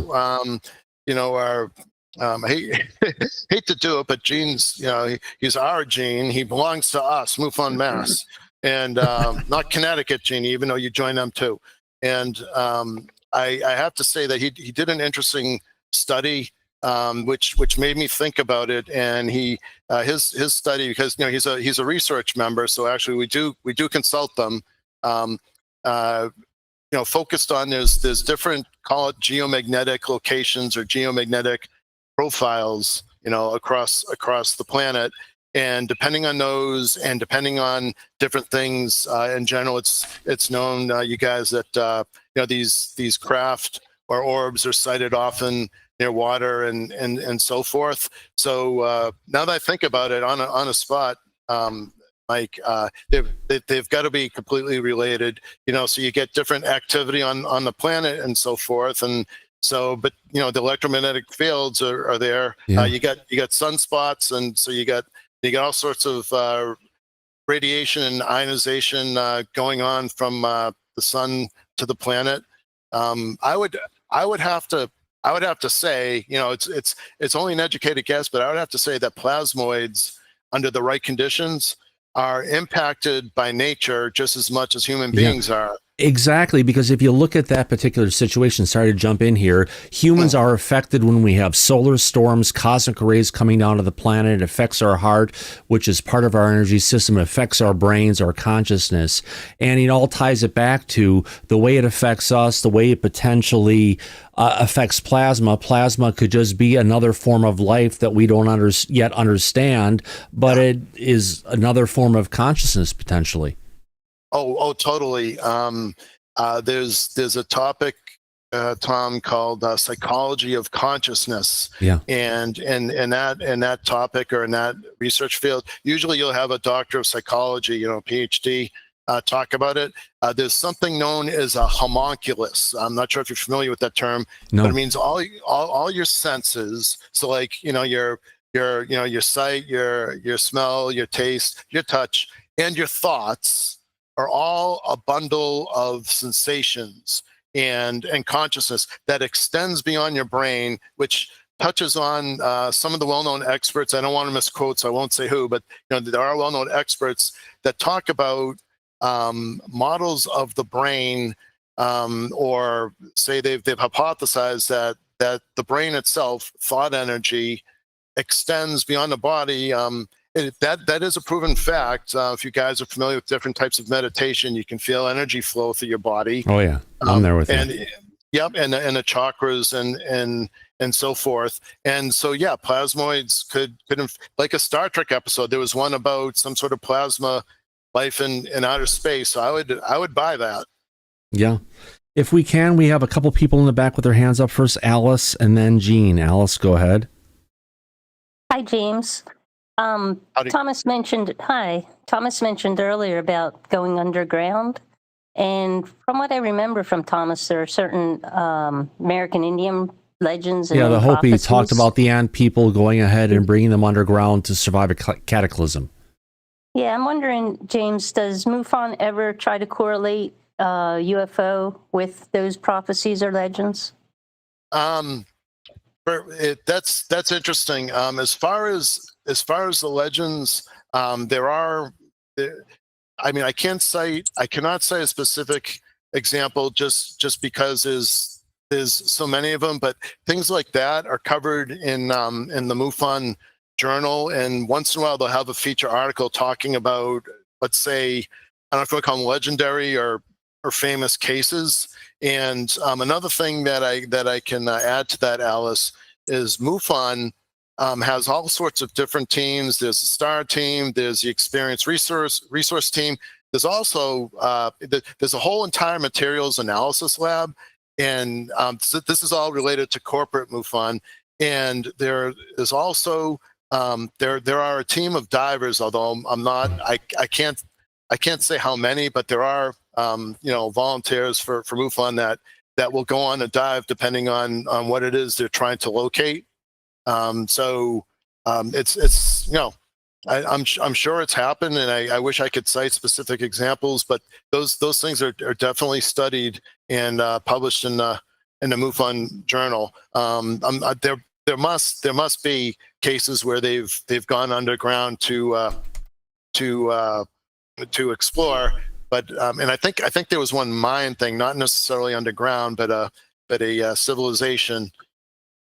Well, I'm just thinking also about like the Vishmanas, all of the world's things that we look at, the Bible, things that could be UFOs. Yeah. Well, in the ancient Mahabharata and everything, the Vimana were talked about as not UFOs, but crafts of the sky, where most anything you get out of Christianity is talking about entities and interactions between NHI and humans. Where would I find the journal to look at? I can find it for you and help you, Alice. Oh, thank you. All right, James, thank you. All right. Nice to see you on here. Let's get to Jean. Thank you. Jean, go ahead. Hey, thanks. Yeah, I just wanted to add, what you were talking about with the relationship between the magnetic fields and the plasmoids and all the rest of it, and what Jim had touched on, the experiment I was doing, which was basically taking the operational parameters of the craft and then comparing them to the geological and weather factors that would optimize the conditions. And, in this entire conversation, as you were talking about it, it really just stresses this idea, I think the most basic idea around it, of resonance and this interconnectivity between craft, consciousness, magnetic fields, all of it. Just the more and more we dive into it, reinforces this idea. And even when we've talked about, biological craft and things like that, I think I think it's there. I think we are in the ballpark on this in so many ways, and it's just how it all comes together. And to Alice's comment, you know, one of the early things that I had done when I was looking into my father-in-law's papers was look at, you know, well, I didn't understand how a life form could survive within one of these craft. And I asked it to describe, you know, biological life form that would survive. And I turned that explanation, number one, into the cover of the book. That's what it looked like, essentially. And then I asked it, are there any historical references to life forms that meet this criteria? And, you know, in that research, there were 3 that came back: the Bible, the Quran, and the Bhagavad Gita, in their descriptions of alien, or of angels and you know, gods and all the rest of it. So again, I think it's all there. It's like we've got it all in this crock pot, and it's what comes out of it. Where do we land in it is still the mystery. We haven't quite, I guess, tied it all together perfectly. And if you've ever heard my story where I talk about speaking with somebody and we were dissecting 10 characters and trying to translate these 10 characters. It's a 3. Whether it was a 3 or a Cyrillic Russian symbol, that was Jim and I for an hour on 10 characters. It's 10 to the power of 3, representing 1,000, Gene. There we go. Meanwhile, I've got grandparents, you know, unfortunately deceased, but then other U.S. citizens formerly of Russia and Ukraine, you know, with Russian and Ukrainian ancestry. And I'm an ignoramus to Cyrillic. Gene understands better than me, but I still insist it's a 10 to the power 3. But exactly. Just to let you know, James, we actually did start a survey for you, for our audience. We've got 48 votes in 3 minutes ago. Hey, Google, set a timer for 30 seconds.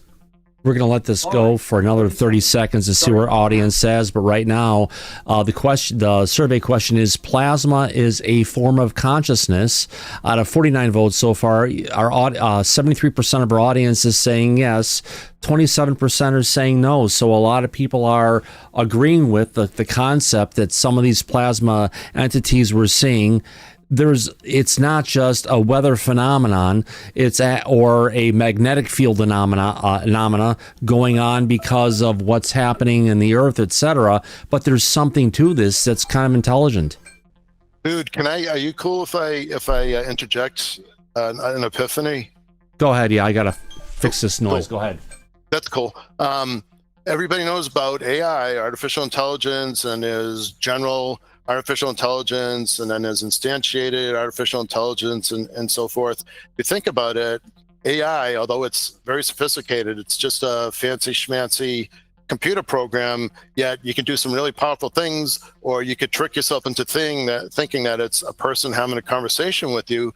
Well, a computer program with kind of intricate, or say combined calls and subroutines and layers of code that all run on top of a processor or massive parallel processors, well, it's a flow of electricity ultimately, and that's what a plasma or plasmoid is, you know. And if you have this thing in the shape of a sphere and you've got all these, you know, millions or hundreds of millions or more charges flowing around, I mean, out of all the plasmoids out there, I'm sure there's at least one that has even if you want to call it a simulated intelligence, the thing's got something going on. And yeah. I of course I believe much more that these things are intelligent, but I would say it'd have to be. Yeah, absolutely. Andy, your hand is up, my friend. Go ahead. Yeah, I'm trying to formulate. Sorry, everybody, I'm a bit palsy, but I'm trying to formulate the right way I want to say this. You brought up, is it weather phenomena? Now, I live here in the UK. We have pretty benign weather. the most we tend to get is torrential downpours on rare occasions. We've had a few the last few days. I've had a sighting of an orb, what I believe was an orb, over my general area at the back of where I live. Now, this probably arm's length in the sky it went about that far, and then it disappeared, it dissipated, whatever. You know, I find it hard to, and this was an orange orb. And it tracked down the sky. It wasn't a plane. It was nothing like that. No. It was completely silent, right, Andy? Yeah. Moving across the sky in a perfect level, not bouncing up and down like a balloon or like a, and just moving at a consistent speed. Yeah, this moved actually in a downward motion, but unlike a balloon, it was at night. It was orange. That's what caught my eye, and I was able to actually catch it in my vision that it went down. You know, but it was a benign UK night. There was no, you know, we rarely in the UK. I've probably in the entirety of my life had maybe one or two thunderstorms that have lasted anything more than an hour, and that was a previous place I lived. Here, if we ever get thunderstorms, which is exceedingly rare, but I see a thunderstorm nowadays, these things blow over. You know, this wasn't something that was product of a thunderstorm, right? Or, you know, I don't remember what the sky was like, but you know, that's where I find it hard with some people saying, "Oh, these orbs are weather related." You know, I could, you know, swamp gas. Exactly, you read my mind. We don't have any swamps in 1,000, you know, God knows how many thousand miles of where I live. You know, there's nothing in the geography around where I live that would actually, in my mind, you know, I could consider. But now people would say you do have faults, things. You do have earthquakes, you do have some fracking, you have opened it up, and potentially that could be causing it. But that's just another excuse not to acknowledge what's been flying over there, because don't forget, you guys had that stuff all over between the UK and Germany during World War II. Yeah, can I just say with earthquakes, I've only ever experienced. I was on a chat room many years ago. I was living at my parents' house. I sat on my computer and I had a load of shelves, and I sort of middle of the night I was late up, heard this noise, and I looked up at my shelves, which had books and things, and they were shaking, and it was an earthquake. And then all the people I logged off of this chat room, and then I went back in. It's like, did anybody experience this? And then there were people around the UK who experienced it. And it was actually an earthquake. That is the only earthquake in my 53 years of life that I've ever actually experienced as an earthquake. So we're not in a tectonically active area. It's not something that is, you know, you get certain parts of the USA, you know, we all know all those lovely people, or you know, people over in California. You know, earthquakes are a normal part of their lives. We don't have this in the UK. You know, we're not having earthquakes that we pick up on every 2 minutes. So again, you know, I don't think here in the UK for things like that, we have the amount of energy that's being produced out of the ground, right, to potentially create these things. It's I could understand it. Maybe so in other words, their experience is what they're bringing forth is literally just swamp gas. Literally. The idea of let's find something we can equate it to ignore it, rather than doing what science should keep on doing, which is continue the investigation of this stuff. Don't look one way or the other, because, oh my gosh, look, we thought this was what it was years ago, and my God, 50, 100 years ago, this is what we said it was. We're not going to go against it, but science should be about evolving our interpretation based on the sightings and the technology or the ways we have of understanding it, versus it's kind of sounds like a religion, Andy. Yeah, and I'm going to say this of America, and it's my very limited understanding of America. I do apologize to everybody. That's okay. We have free speech here. We don't care what you say. No, I'm not. No, I'm not going to say this in a horrible way. No, but just say what saying, speak your mind. We love you. In California, people who are seeing these things in California are getting swamp gas. People who are seeing these things in, I think Alabama's fairly swampy. That Florida's swampy. We know they're getting earthquakes. It's almost like saying, yeah. Do you understand what I'm saying? That you could say, if you could equate it, but you're going to have people say, oh, in California it is earthquakes that are causing these plasma lights, and in Florida you're going to get swamp gas. Yeah, exactly. But it just goes to prove that these are narratives that people want to bring out, as they did in the early days where they were trying to quash all of this. Mike. They brought up these ideas that were quite frankly laughable. Yeah, Mike, what are your thoughts on this? And as I step away for a second, I think you're there. Yeah, no, I'm right here. It's a very interesting conversation the whole time. No, I agree completely. Also, Jim, I wanted to ask, it sounds like you're describing that these plasmoids, they are transmedium as well, are they not? Yeah, they are transmedium, and what can I say? They're weird, although I'm sure they think that we're weird. They're transmedium. The only thing I'd add to what Andy said is, if it's let's say a good scientist or a good engineer or let's say someone who's open-minded, would say, well, what are the possibilities? Okay, one possibility is it was, which is often used, it was a lightning ball or a ball of lightning, which, those happen. Which a ball of lightning, which you see it, sometimes they last for a while, sometimes they dissipate right away. That's actually plasma anyway, but they call it ball lightning. That's what the guy back in the 1700s or 1800s killed himself with. And then, another possibility is that it's a plasmoid, spheroid object consisting of nanotechnology, or third possibility, plasmoid life form. And, closing on that one, it is unfortunate, Andy, that especially in the United States, there's still a big stigma. And I'll say that out of all the scientists and engineers that I know, half of them concur that with these objects, whether they're crafts or plasmoids or, or let's say remote viewing, half of them concur there's something to it. We don't know what it is, but there's something to it. The other half, it's so stigmatized still, unfortunately, that people do think you're a Fruit Loop. And what's interesting is those people that think it's, it's not always as a stigma, but that's nonsense and stuff.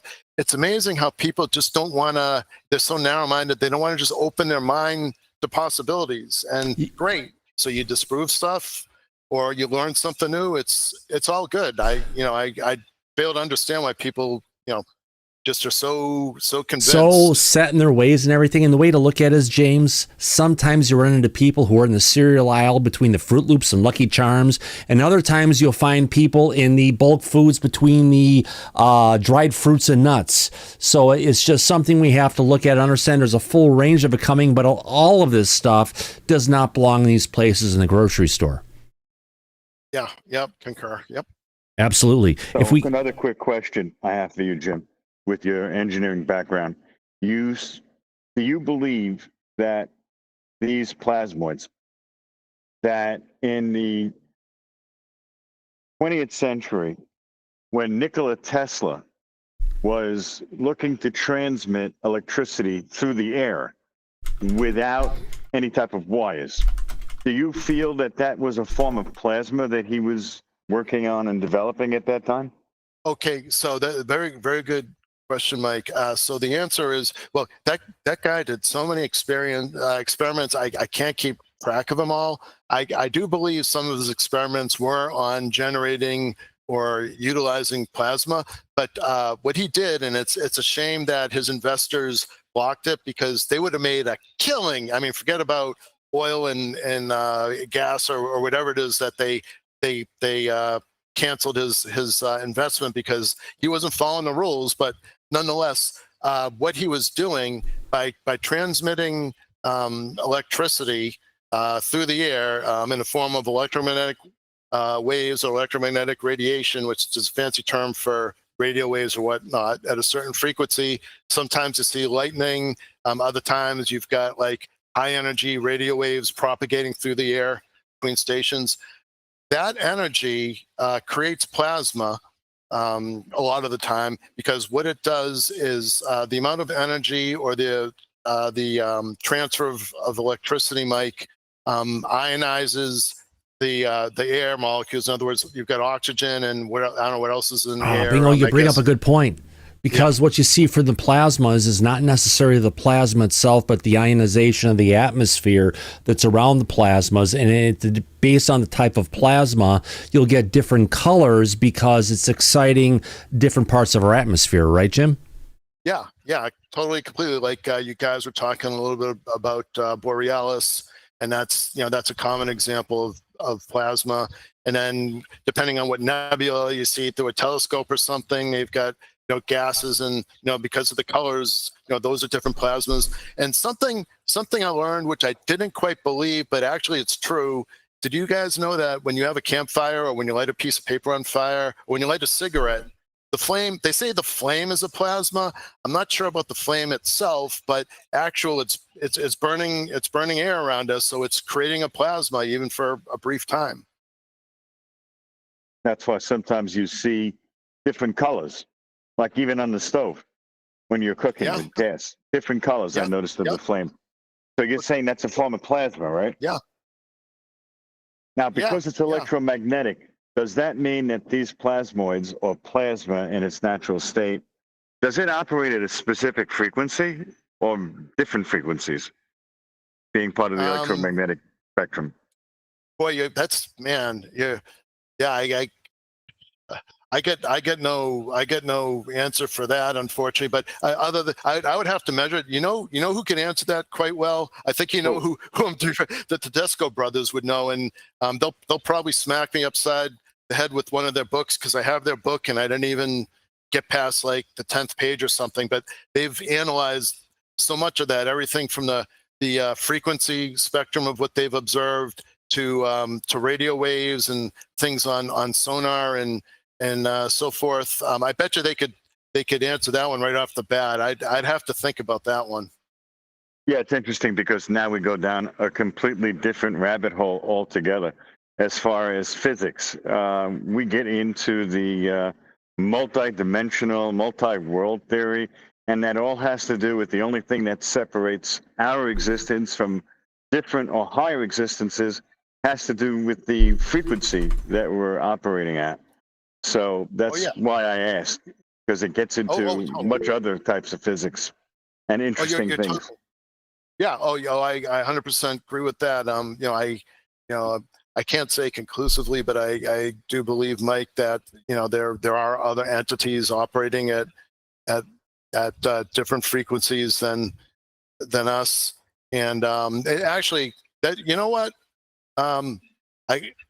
Let me back out a little bit here. Go ahead. So different entities have been observed on infrared.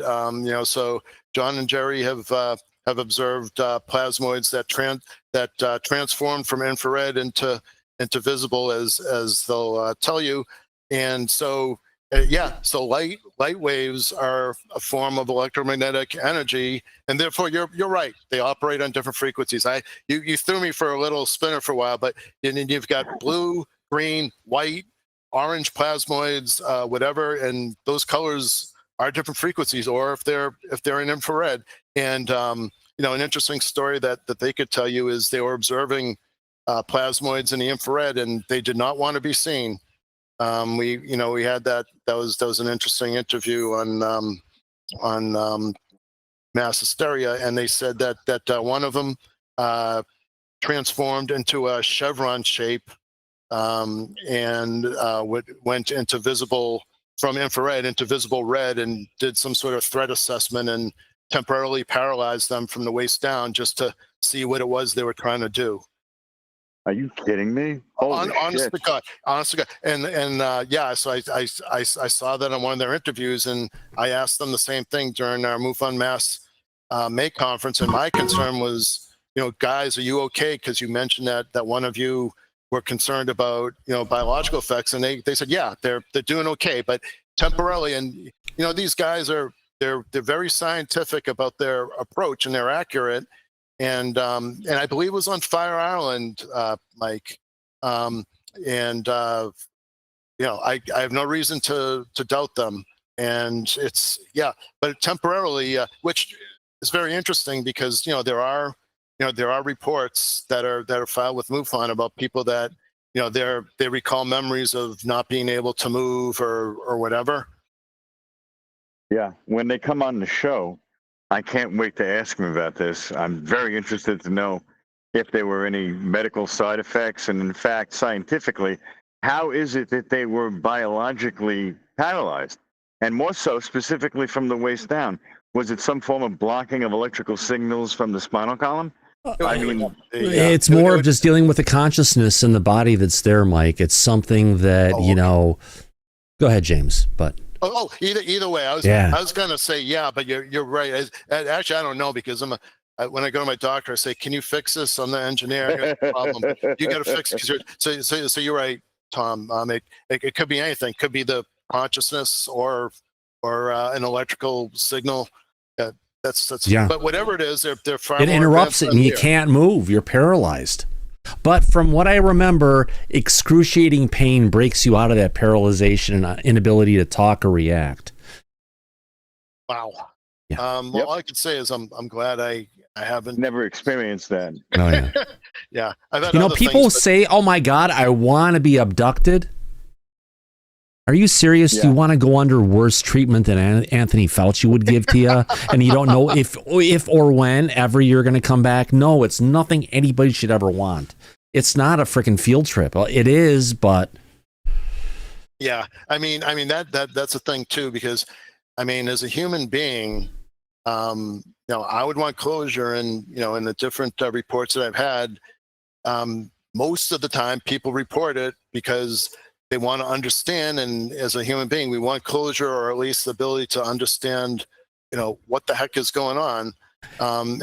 Does MUFON ever connect people who have had experiences that are similar, so those people can connect with the other people to help bring that closure or analysis together? Because they're all individuals, and I've always seen this as like the super twins, from the good old days in the Hall of Justice, from the Justice League and the Saturday morning cartoons we all watched. Yeah. And if you saw that, you'd have like one put their fists together, say shape of water, the other one would say form of a bucket, and then they turn into a bucket and water goes into the bucket, and the monkey takes the water and throws it on the fire. But there's this stacking up that goes with it, but more apart. The more you get people who come together that have similar experiences, the more opportunity they have to realize what they've potentially been through. Yeah. Beautiful, brilliant question. So two things there. There is a group on LinkedIn, since we follow each other, that and I believe I'm following them as well, and it's a mutual therapy group that supports each other for people to exchange and discuss experiences. As far as MUFON is concerned, MUFON proper, headquarters advises against, say, getting involved in it from a personal level. But what I'm doing with MUFON Mass from a media level is I am putting, I'm starting to get a group, putting people in touch, and I'm sort of the moderator anonymously through conference calls for us to discuss, previous, older cases where they've, I'm starting with orbs because that's my fetish, but discussing orbs, in some cases, people feel a little creeped out or say attacked by them, and in other cases, people just they've seen them, they want to know what the heck they are. So I'm actually as we speak, this I had this idea a few days ago, and I started contacting people saying, would you like to participate anonymously with other folks that I know, and we can have a sort of a anonymous chat, and I'll moderate it. So the only person is me. So as MUFON Mass, I'm at least starting to do that. And of course, once a case is completed, they're free to publicize what they want, or they're free to remain anonymous. And so I honor that part of it. But so call it Orbs Anonymous if you want to, from MUFON Mass. Hey, that's a good one, Jim. I like that. Gene, you had your hand up. Did you want to make a comment?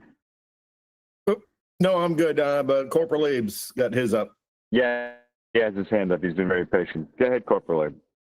Hey, guys, thanks. Is there any government collaboration, or are there any reports as of recent that are going to be the government's going to be researching from your organization, James?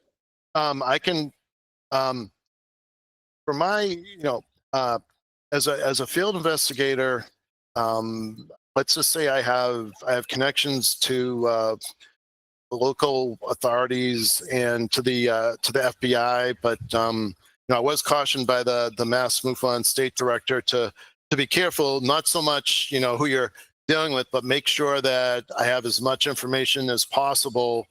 Otherwise, they won't take it seriously, and we want them to take MUFON Massachusetts seriously.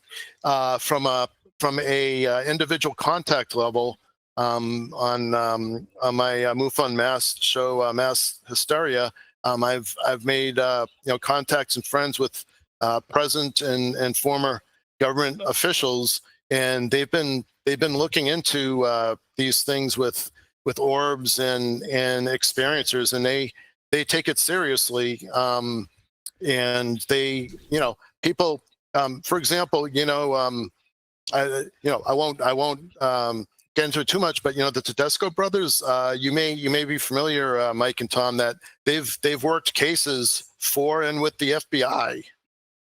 They have, yeah. They were dealing with the drone investigation back in November of last year, when we had the drone flap that Thomas and I covered live on the show every day. So yeah, I know that the Tedescos were down there in Jersey, and they were working directly because the FBI was investigating as well. So we can talk about that when they come on soon, this week, hopefully. Yeah, and I do, don't mention their names. There are members in MUFON Mass, and also just call them fans of MUFON Mass and not necessarily members, from federal organizations that have investigated cases of abductions and orbs. Interesting. Yeah, very interesting. Mike, if I can, I've got breaking UFOs alert for the people who have been following the story today. I know I have. Philly's Karen, you know who I'm talking about, the woman who was... Oh, where did the hell did that go? There we go. Philly's Karen has been identified. And, okay, here we go. So Philly's Karen has been allegedly, it could be wrong, but Philly's Karen has been identified and fired from her job. The individual, a school administrator in a New Jersey school district, has faced a wave of backlash, with the students flooding her Facebook page with hostile comments. According to reports, she is not expected to return to her position. Karma is real. I told you she wasn't from Philadelphia. She was clearly a New Jersey teacher who is angry that a Philly kid got a ball. Yeah, angry liberal Karen. There we go. Okay. She's voted for Hillary twice, voted for Kamala, and look where it's gotten her. Unfortunately, the jab hasn't gotten her yet, Mike. Yep, obviously. Yeah. But we'll see what happens with that. Well, good for her. Calm as a bitch. Oh, it is. We had the one in Alice. Yes, Alice, go ahead. Hand up. Thank you. Yeah, hi. I worked extensively with AI over the last year, but only as a layman, and I have a degree, an ancient electronics degree from 1984. Yeah. So I won't be speaking in any great terms. But I was wondering, after working with the AI for so long, it really does feel like another person when you're using it that way. And I was wondering how it was going to make the leap from being electronic to actually an organism. And I was wondering about bitstream technology and whether that has ever been tried, and it might go along with the plasma thing, with an organic material. Yeah, that's as bitstream uploading That's and downloading. As Lou Elizondo would say, I'll lead in for you, James. That's a great question. Oh yeah, you've. I actually saw him in March this year when he was doing and if anybody out there is interested in seeing Lou Elizondo, we've got 2 tickets for the appearance on the 15th. Yes, that's just 9 days away. Let us know at thomas@disclosuretonight.com. Send me an email. This will be headed up by FaZe Will, one of our mods from the show. So if you're interested, you want to go with FaZe Will, I'll be giving the tickets to FaZe, and then he'll be able to bring along whoever we can go ahead and find. Remember, it's in the Sacramento, Eastern Sacramento area on the 15th of September. Send us an email. We'd love to hear from you. Go ahead. Sorry about that, James. Is my question convoluted, or is that what you're trying to say? I can totally get to that. Could you do me a favor, Alice? And are you referring to a bitstream of data, or are you referring to there's a brand name of a product, because there's a lot of a bitstream as in uploading and uploading and downloading information to an organic material. Okay. Okay. So that might go with the plasma also. I could see that kind of fitting in with that. Okay. Yeah. The answer is, in short, bitstream is it's a condensed computer program, right? So that would be below assembly code, right? So you've got binary, then you've got assembly, then you got machine language, etc., up to your programming language, and that's eventually that's your artificial intelligence program. And although I've done a little bit of AI research, I'm not the authority on it, but it's totally possible that could be the evolution of it. The question is when. And so when you look at these Boltzmann brains or plasmoids, Alice, my feeling is that the intelligent ones are actually what you just said, because you've got electricity flowing, and so you've got connections, which is similar to artificial intelligence models, like neural networks, models of the human brain, but they're very specific. AI is kind of one step above that. So in essence, yes. Yeah, the new AI I've read is using like a brain multimodal instead of a direct line of information. Have you heard of that also? I mean, I've heard it. It works more like the human brain is basically what it is. Yeah, and it's the AI models and neural networks in general have been modeled after different types of learning and the human brain. But I agree with what you said. It's that stands regardless of when you got your electronics degree. Yeah, it's a long time ago. Well, thank you, James. Thanks, Thomas. Absolutely. Mike, back to you. Yeah, it's been one hell of a show so far. Oh, I know. Yes, it has been. Covered. Yeah. Great conversation. Oh, gosh, yes, Mike. And the time we've been talking about this, I have to bring it up. Unfortunately, the BZ, which is basically what allows you to see the Aurora Borealis, has been creeping up higher and higher into the positive. And what that means is if you're in Europe, you go to look north, you're not going to see Aurora Borealis when the BZ is in a positive point. So looks like it's like the potential hearing, Mike. We could be looking at another nothing burger for the Aurora Borealis. We see stuff going on, but you know what? We can hope and pray, but if it doesn't happen, you know what? Just look to the results of where we're at, and we know what to try and hope for next time. Exactly. Good point, my friend. Yeah. So we'll see. Oh, gosh, yes, absolutely. It's been a great show. If we can, my friend, I want to go ahead and thank everybody for your wonderful super chats today. Who the heck am I talking about? Not that one. I want to go to this one over here. And I want to thank everybody for supporting us, because remember, we're a fan-funded program. We appreciate all the love and support we get from everybody. The first person to give us a super chat tonight was Daryl. Thank you very much, sir. We got your question answered. We did our survey, and it was interesting to say the least. Kay Northrop, thank you very much. And Mr. Grimlock, thank you for that. Actually, let James come up with the poll. He was the one who asked for it. Sorry, it was blocked by the camera. I'm making mistakes. But thank you, everyone, for your love and support of everything we do here at Disclosure tonight. More importantly, I want to thank our friend James for coming out tonight.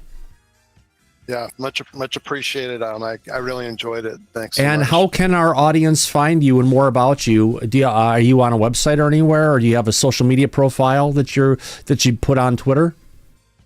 Oh yeah, we got LinkedIn. It's Jm Arrach, AWRACH, and then on YouTube it's American Road Warrior, all one word. That's for MUFON, Massachusetts, or on Instagram, MUFON_MA.